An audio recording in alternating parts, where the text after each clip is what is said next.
पहले रुख कर लेते हैं क्लोजिंग ट्रेड्स का।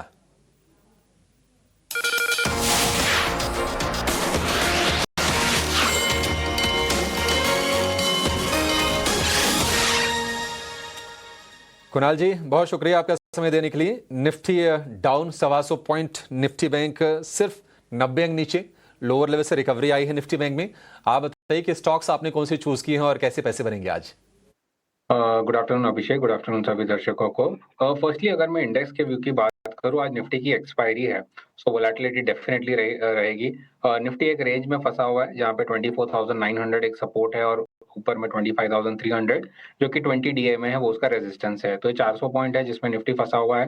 रेंज बाउंड हमारा व्यू भी न्यूट्रल है अभी निफ्टी के, क्योंकि जब तक 20 डीए में नहीं तोड़ता है तब तक ट्रेंड पॉजिटिव नहीं होगा। सो साइडवेज है, डिप्स पे खरीदने की सलाह रहेगी। जहां तक बैंक निफ्टी की बात है, यहाँ पे व्यू बुलिश है अभी भी। हमें लगता है कि बैंक निफ्टी स्ट्रांग है।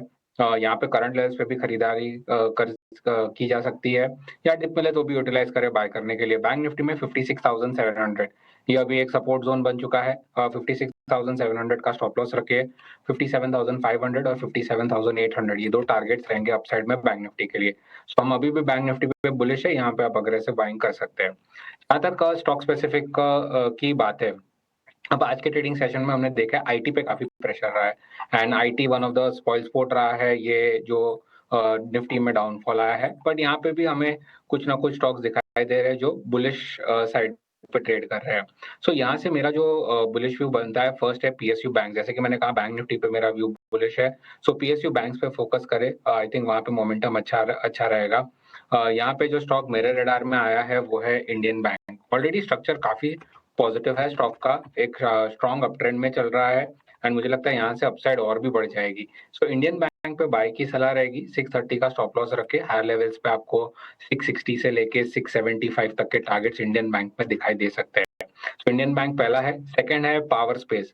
आई थिंक पावर स्पेस में से मुझे जो स्टॉक अच्छा लग रहा है करंट लेवल्स पे वो है पीएफसी। पीएफसी हमेशा अपने 100 डेली मूविंग एवरेज पे सपोर्ट लेता है और वहां से बाउंस बैक दिखाता है। हमने कल के ट्रेडिंग सेशन में बाइंग देखी थी, आज हमने फॉलोअप बाइंग देखी है। सो यहाँ पे रिस्क रिवॉर्ड काफी फेवरेबल है। सो यहाँ पे बाय की सलाह रहेगी। 410 का स्टॉप लॉस रखना है डाउन साइड पे, और हाई लेवल पे फर्स्ट टारगेट मेरा जो रहेगा 432 का, और उसके ऊपर निकलता है तो नेक्स्ट टारगेट सीधे 450 के आते हैं। सो पीएफसी को एक पोजिशनल बाय की तरह ट्रेड ले सकते हैं।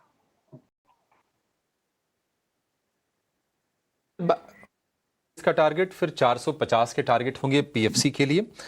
और इंडियन बैंक पसंद है कुणाल जी को। 630 का स्टॉप लॉस, 660 और 675 के आपको टारगेट के लिए इसको ट्रेड करना है। पीएफसी के लिए जो टारगेट बनेगा वो 450 और 410 रुपए का स्टॉप लॉस आपको शेयर में लगाना है। तो दो खरीदारी के सौदे होंगे कुणाल जी की तरफ से।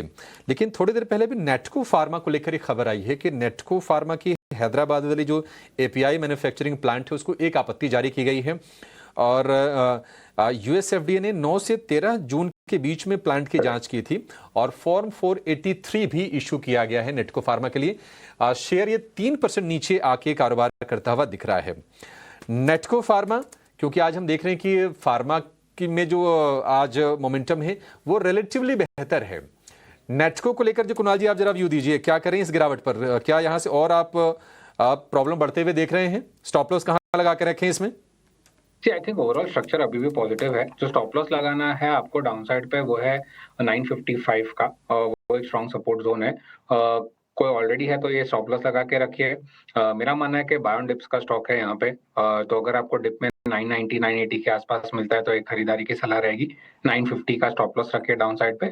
वापस स्टॉक हाई लेवल्स पे आपको 1060 1100 तक के लेवल्स बता सकता है। पावर स्टॉक्स, पीएसयू स्टॉक्स और पीएफसी में जो है नज़र हमारी बनी रहेगी। लेकिन अभी देखिए अर्निंग्स पे जो नज़र डालते हैं, सीजी पावर के नतीजे जो है यहाँ पे देखें तो स्टॉक पे जो है गिरावट देखने मिल रही है। नंबर्स आ रहे हैं और यहाँ पे देखिए इनिशियल नंबर्स की बात करें तो कंसोलिडेटेड मुनाफा जो है थोड़ा बढ़ा है 241 करोड़ से 249 करोड़ पे, और ऑलमोस्ट आप कह सकते हैं कि रेवेन्यू में भी जंप आई है। आप ऑफकोर्स देखना होगा कि मुनाफा वसूली स्टॉक में काउंटर में देखने मिल रहा है कि नहीं। डायरेक्टर साहब एक बार सीजी पावर की स्टॉक फायर करें और यहाँ पे देखते हैं कि गाइडेंस क्या रहेगा मैनेजमेंट का, खासकर कि अपने कैपेक्स और नए बिजनेसेस को लेके जो न्यू एनर्जी या ग्रीन एनर्जी कहते हैं उस पर जो है हमारी नज़र ज़रूर बनेगी। लेकिन स्टॉक जो है लगभग 2% जो है गिरावट देखने मिल रहा है स्टॉक में, 670 लेवल्स के नीचे है। और बहुत टेक्निकल एनालिस्ट भी बता रहे थे कि लॉन्ग टर्म या पोजिशनल बेसिस पे सीजी पावर की मोमेंटम देखने मिल सकती है। ऑलमोस्ट फ्लैटिश रिटर्न्स दे रहे थे पिछले 3 से 4 महीने में, तो लगता है कि एक कंसोलिडेशन के फेज़ में सीजी पावर वापस भी जा सकता है। तो इसके एबिडा और नंबर्स और इनके मार्जिन्स पे जो है हमारी नज़र ज़रूर रहेगी। कुणाल, एक बार जल्दी से एक चार्ट चेक ले लेते हैं सीजी पावर पे। डेज लो के नियर लेवल्स पे आ गया स्टॉक, 2% गिरा है। क्या इंपॉर्टेंट लेवल्स रहेंगे पोजिशनल बेसिस पे कहें, क्योंकि यहाँ पे जो पोजिशनल कॉल्स बहुत आए थे, तो अभी भी इंपॉर्टेंट एवरेजेस रिस्पेक्टेड है, बने हुए हैं, आप ज़रा बताएं। देखोगे तो पिछले 1 महीने में सीजी पावर एक बहुत बड़े रेंज में सिर्फ कंसोलिडेट कर रहा था। आज के ट्रेडिंग सेशन में रिजल्ट्स के साथ हमने देखा है कि जो शॉर्ट टर्म मूविंग एवरेजेस थे वो ब्रेक हुए हैं। आज क्लोज कहाँ पे होता है वो इम्पोर्टेंट है। जो नियर टर्म सपोर्ट है स्टॉक को 664 का, जहाँ से हमने आज भी ट्रेडिंग सेशन में बाउंस देखा है। तो अगर 664 वापस तोड़ता है डाउन साइड पे, तो आई थिंक एक सेल एक्टिवेट हो जाता है स्टॉक में, और डाउन साइड पे जो एक गैप एरिया था 634 का, वो भरने के लिए स्टॉक आ जाएगा। व्यू बेरिश है, सेल ऑन राइज की स्ट्रैटेजी है, रेजिस्टेंस है 685 के आसपास। मुझे लगता है बाउंस मिले तो यूटिलाइज करे सेल करने के लिए। लोअर लेवल्स पे मैं 634 तक के टारगेट्स एक्सपेक्ट कर रहा हूँ CG power. Sell on rise की जो सलाह है, टारगेट प्राइस 634 सीजी पावर के लिए, तो इस पे भी नज़र ज़रूर रखेंगे। तपन, आपसे एक सवाल पूछना था।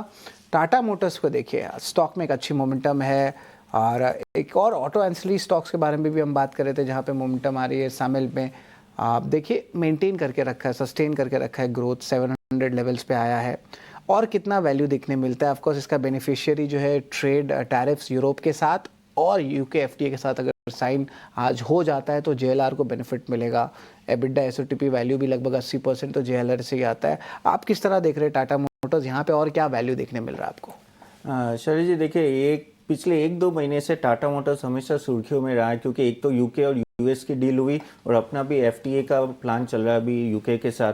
तो ऑफ कोर्स वो टाटा मोटर्स के लिए पॉजिटिव, क्योंकि उनका जैगुआर लैंड रोवर का काफ़ी हद तक सेल्स यूएस और इंडिया में होता है, और ऑफ कोर्स एक बड़ा चंक चाइना में भी जाता है। लेकिन वही है कि इसके ये सुर्खियों की वजह से ना थोड़ी तेजी है, लेकिन at the end of the हमें वॉल्यूम में भी गेन दिखना चाहिए, क्योंकि ये अभी ये ट्रेड डील हुई और आगे जाके किस तरह से वॉल्यूम ग्रोथ है वो हमें क्वार्टर मंथ बाय मंथ हमें ट्रैक करना पड़ेगा, तब पता चलेगा। आई थिंक ये जो इनिशियल बम्प अप है वो ये ट्रेड डील के वजह से आई थिंक एक क्वार्टर एटलीस्ट हमें देखना पड़ेगा कि किस तरह से वॉल्यूम अपग्रेड हो रहे हैं, क्योंकि अदरवाइज ये स्टॉक यहीं आसपास घूमेगा। अगर आप देखो कि 650 के नीचे वो जाता नहीं है, कभी गया तो वो एक बहुत ही अच्छा वैल्यू पिक होगा लॉन्ग टर्म के लिए। आई थिंक 650 के आसपास, क्योंकि जो भी नेगेटिव थी वो ऑलरेडी प्राइस इन हो गई है स्टॉक में। लेकिन ये ऐसा भी स्टॉक नहीं कि 800-900 तुरंत भागे, कुछ एक बड़ा ट्रिगर चाहिए, खास करके वॉल्यूम ग्रोथ में ट्रिगर चाहिए, तब जाके ये बढ़ेगा। तो मेरे हिसाब से कोई लॉन्ग टर्म इन्वेस्टर तो यहाँ से थोड़ा भी नीचे आए, it's a very good level to get in. लेकिन आपका 6 महीना साल आपको रुकना पड़ेगा, क्योंकि ये मूवमेंट में टाइम लगेगा और वॉल्यूम में भी धीरे धीरे पिकअप होगा। जैसे जैसे ट्रेड डील सेटल होगी आई थिंक ये यहाँ वॉल्यूम बढ़ेगा जैगुआर का। जी बिल्कुल, वॉल्यूम से बढ़ोतरी हो सकती है। बाई करने की रणनीति अगर लोअर लेवल्स पे आते हैं, और क्या अहम ट्रिगर रहेगा जो टाटा मोटर्स को रीरेट कर सकता है, उस पर भी बाजार पे सवाल जो है हम देख रहे हैं कि किस तरह मूवमेंट आएगा। लेकिन चलिए बिग एक्शन स्टॉक्स के पास चलते हैं। आप